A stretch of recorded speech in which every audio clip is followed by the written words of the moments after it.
I'm author Barbara Hinsky, and today I'd like to show you the master bedroom.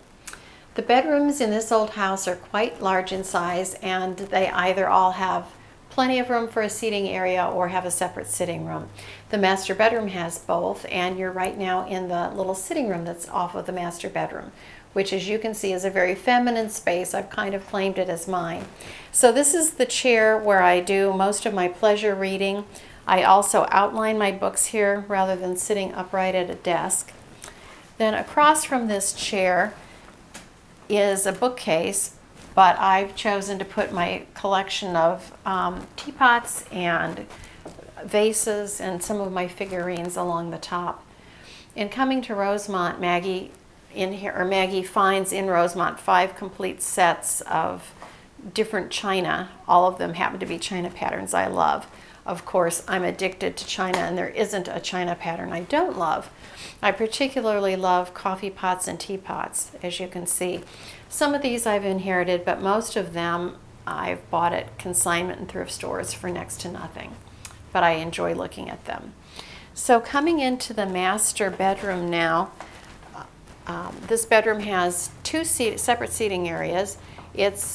The room is far bigger than my first college apartment back in the day.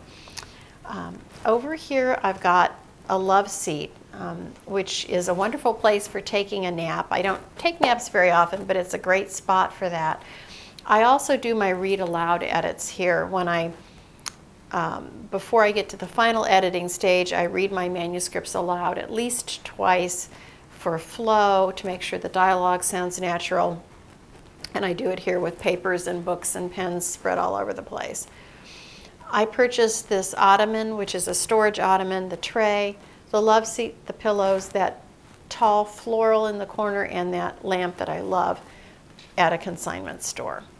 The tea set I got in England when I visited there in 1985 and drug it around in my backpack until I came home. The bedding on this bed is also from a consignment store. I know it must have been quite expensive, but I bought it on the 75% off sale and paid a little over $100 for it. Interestingly enough, 2 of the decorative pillows were not sold with that set, and about 4 months later I was in the same consignment store and found the other 2 decorative pillows that matched, so I was pretty excited.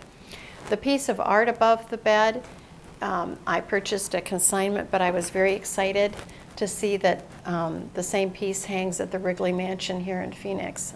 Either they shop at consignment, or this is a knockoff of a nice piece that's in their stately home. And then over along the other wall, I've got another seating area with a couple of wing chairs that are comfortable for putting on your shoes and watching the news. Across from the bed, we've got a television, so it's a nice place to take a look at the morning news and have a little cup of coffee. Sometimes I put a skirt on the table, sometimes I don't. And this is the master bedroom. So share, subscribe, and tune in next time.